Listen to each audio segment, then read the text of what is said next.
Hello and welcome to this video. My name is Greg Gunther. I'm one of the co-founders of the Podiatry Hive, and what I want to talk about in this particular video is the importance of execution. I think too many times it's been where we've gone along to something, typically maybe a conference, and we've all come away very inspired, feeling motivated, only to get back to our practice to find out that often there's all this stuff that's built up whilst we've been away, and we find ourselves in a situation where we're just playing catch up, trying to get on top of those things.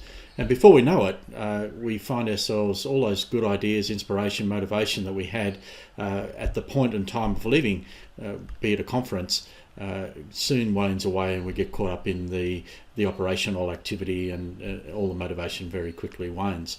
It's a very, very common problem. So basically, what I want to talk about in this video is about how it is, or what's some of the framework that we can use to make sure that we get some of this stuff fully implemented into our practice.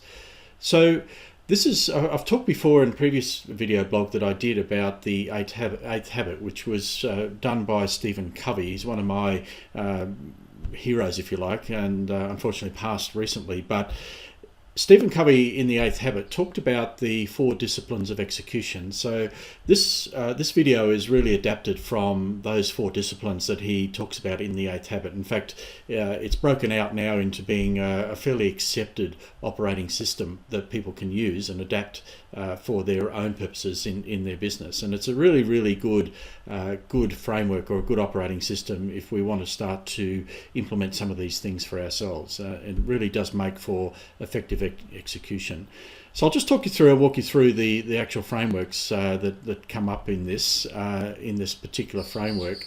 And really, as I said, it's about execution. It's about making sure that what might be a goal or an objective does actually get fully executed in our business. And it's really, there's 4 disciplines that we need to look at adopting for ourselves. So how do we go about executing some of these things? Well, I think the first thing is to understand, Stephen Covey talks about wildly important goals.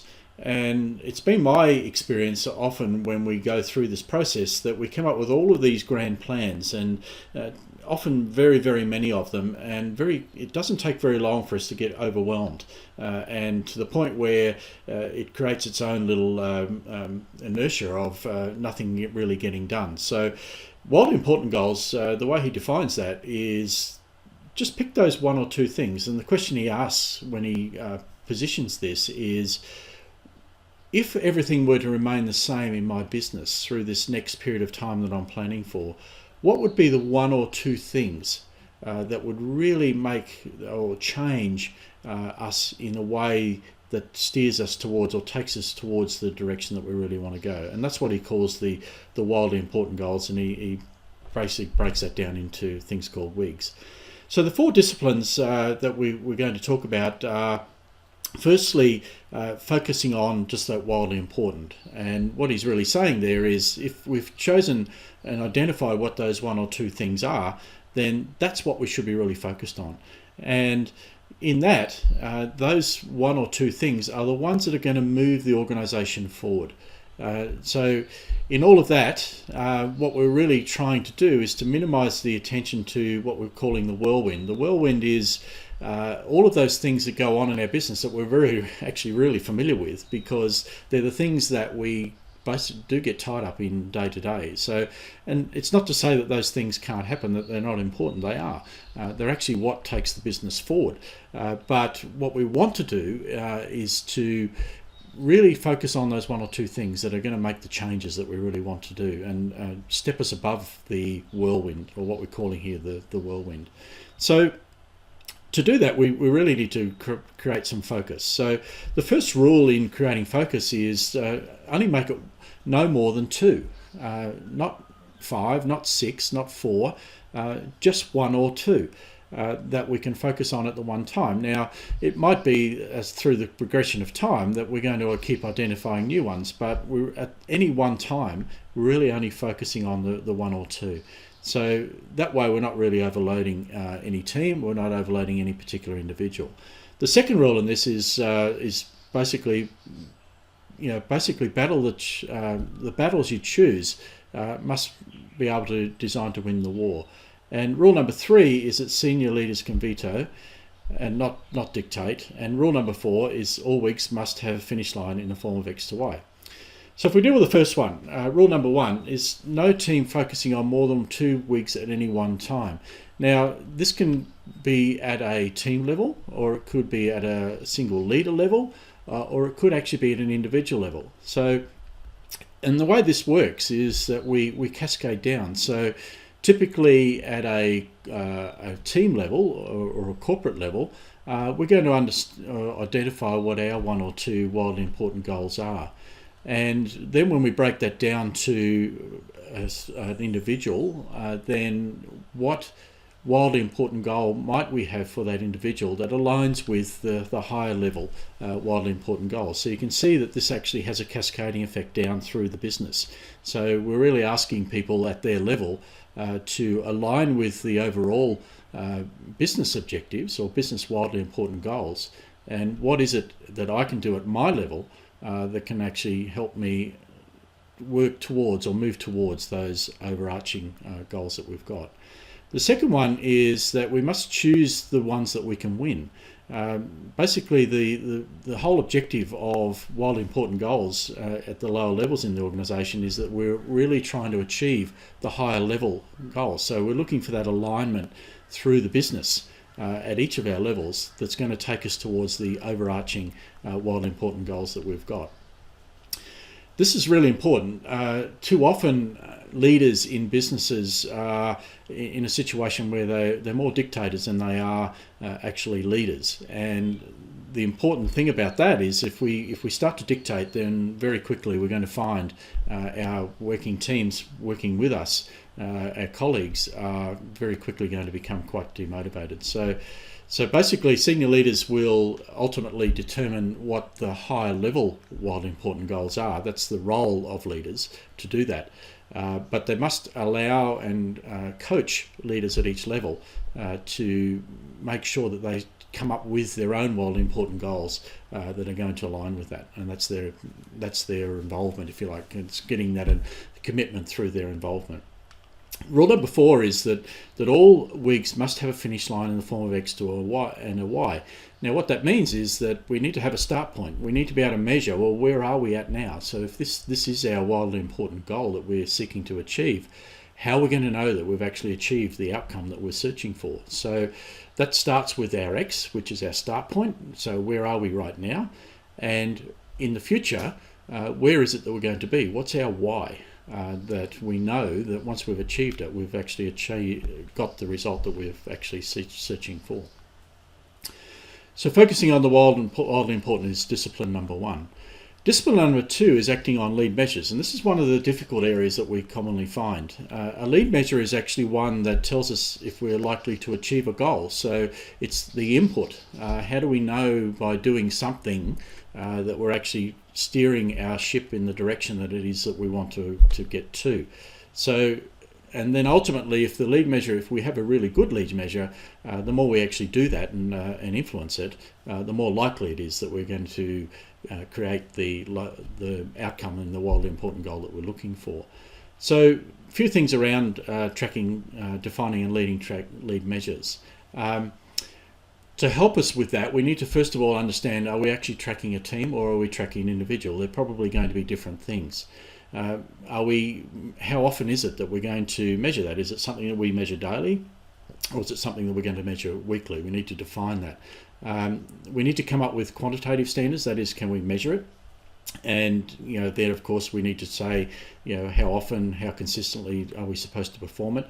But there's also often qualitative measures with this. A little bit harder to measure, but more behavioural in nature. So what are the sort of behaviours typically that we're trying to encourage and even leverage as we go? Lead measures typically also start with a verb because it's often going to be something that we're trying to create in there. So it's often a verb. And the other thing is keep things simple. If we make things complex, then it's going to be much harder for us to actually do and measure. The The deliverable really for discipline number 2 here is that we come up with a small set of these lead measures that are going to feed into the lag measure that we're ultimately trying to achieve for our wildly important goal. And coming up with the right lead measures, it's really about helping people see themselves as their involvement, if you like, or their influence in achieving the ultimate lag goals that we've got for ourselves. So this is often quite difficult because a lot of the wildly important goals that we set are perceived to be largely out of our influence. So, a common one that I've come up against when I see people's goals is they might actually have a particular revenue turnover wildly important goal, or they might have a particular profit margin that they're seeking to achieve. When I get down to people in my admin team, or even perhaps some of my podiatrists practicing, they don't really, the distance between those sort of wildly important goals and myself at my level is too distant for me to feel like I've actually got any level of engagement in that. So what we need to be able to do is to bring these goals down to those individual levels, and what is it that they can influence and have control over, if you like, that are going to ultimately congregate up, accumulate up into our bigger overarching goals that we actually do.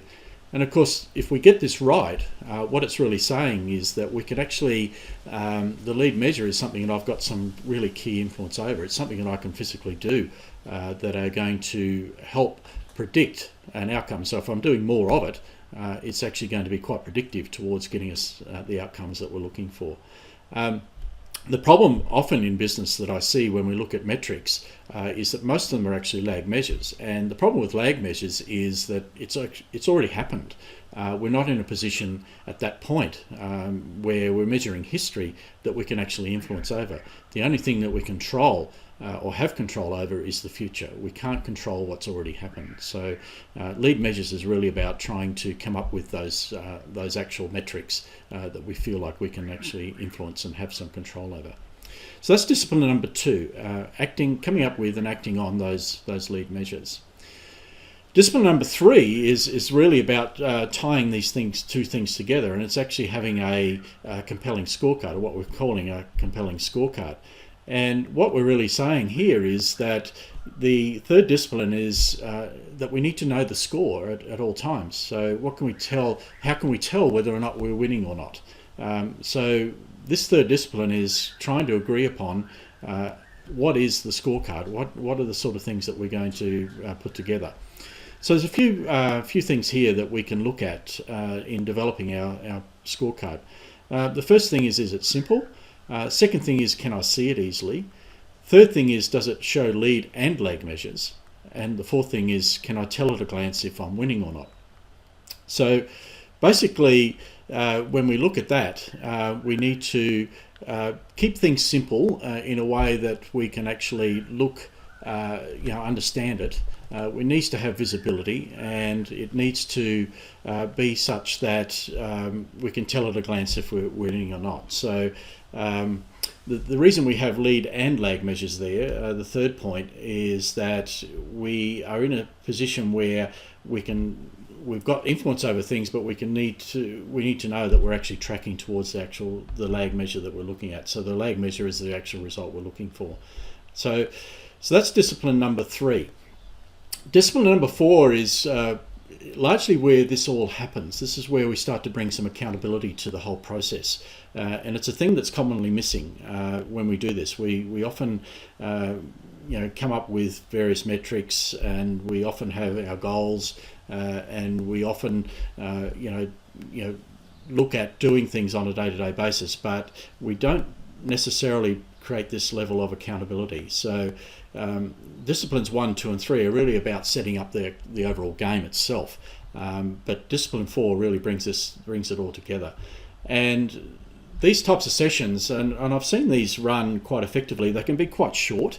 Like I've seen businesses do this on a weekly basis, and they just literally have I've even seen some businesses call it a huddle, where they have a 10-minute stand-up huddle, and they run through this particular agenda.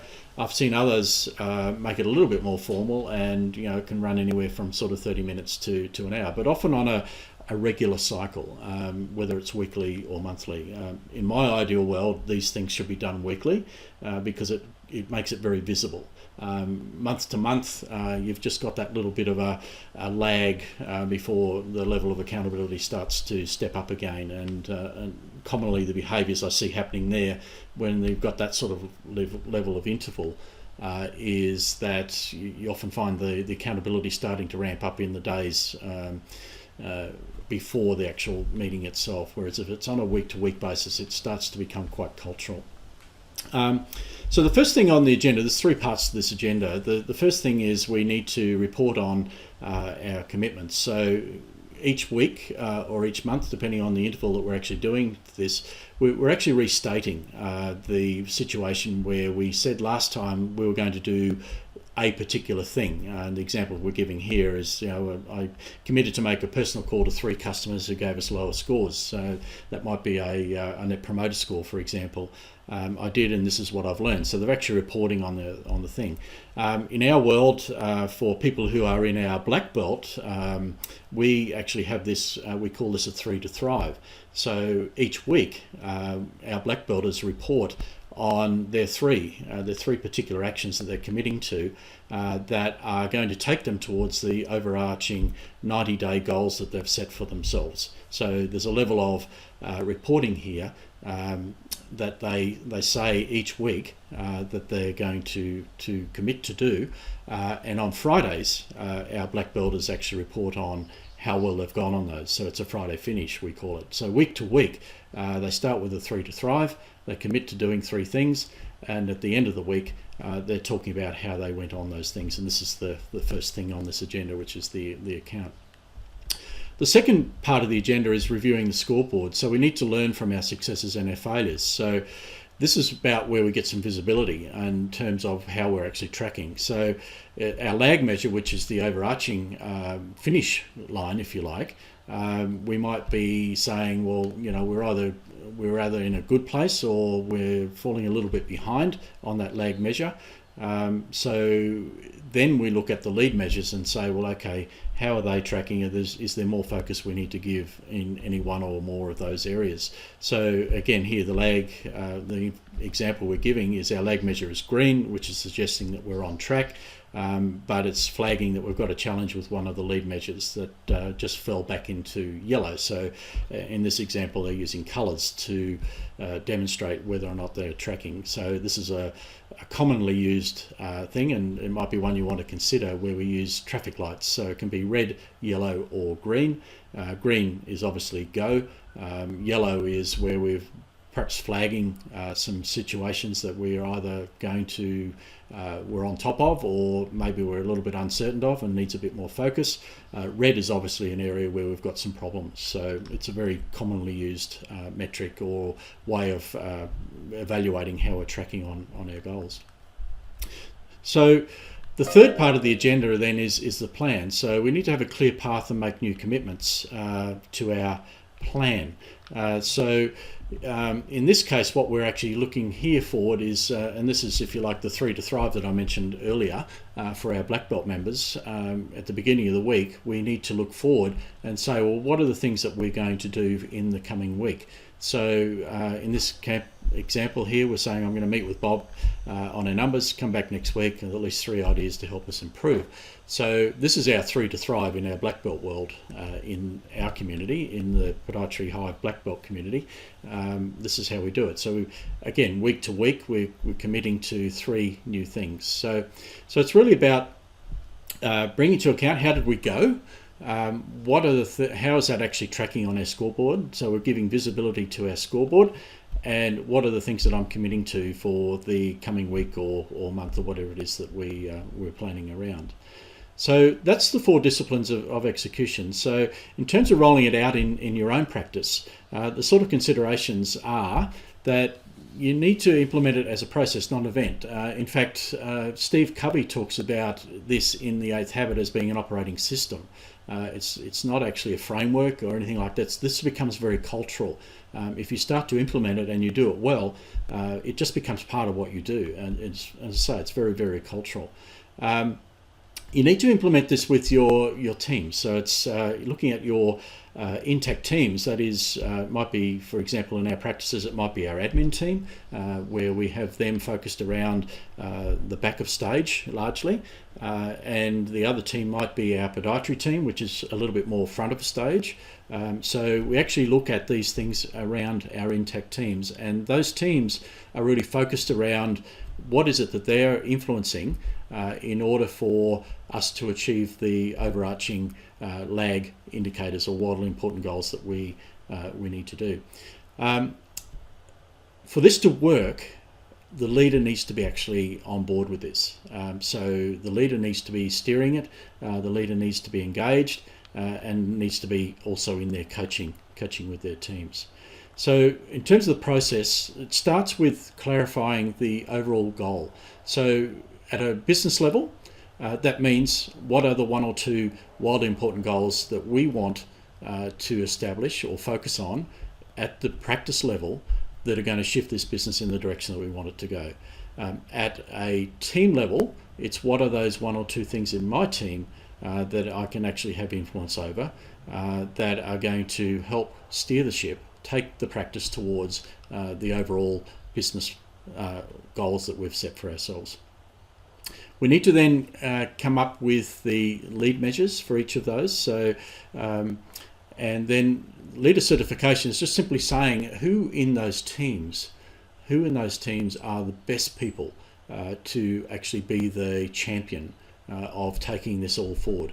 And as owners of our businesses, we need to be coaching, mentoring, and bringing our people up to a standard where they can step into and embrace this level of commitment, if you like, or recognition for it, responsibility for it. It's always good to have a team launch, like actually taking this forward. So it's an acknowledgement, and a team launch is really about saying, okay, this is where we're at, and this is what we're going to agree to achieve, and publicly articulate that, and then it's moved forward. It doesn't need to be anything too grand. It's just simply an acknowledgement or some level of commitment that's being publicly given to our team. Coaching is important through all this whole process, and as leaders, we need to actually do that. And we like to think in terms of 90 days.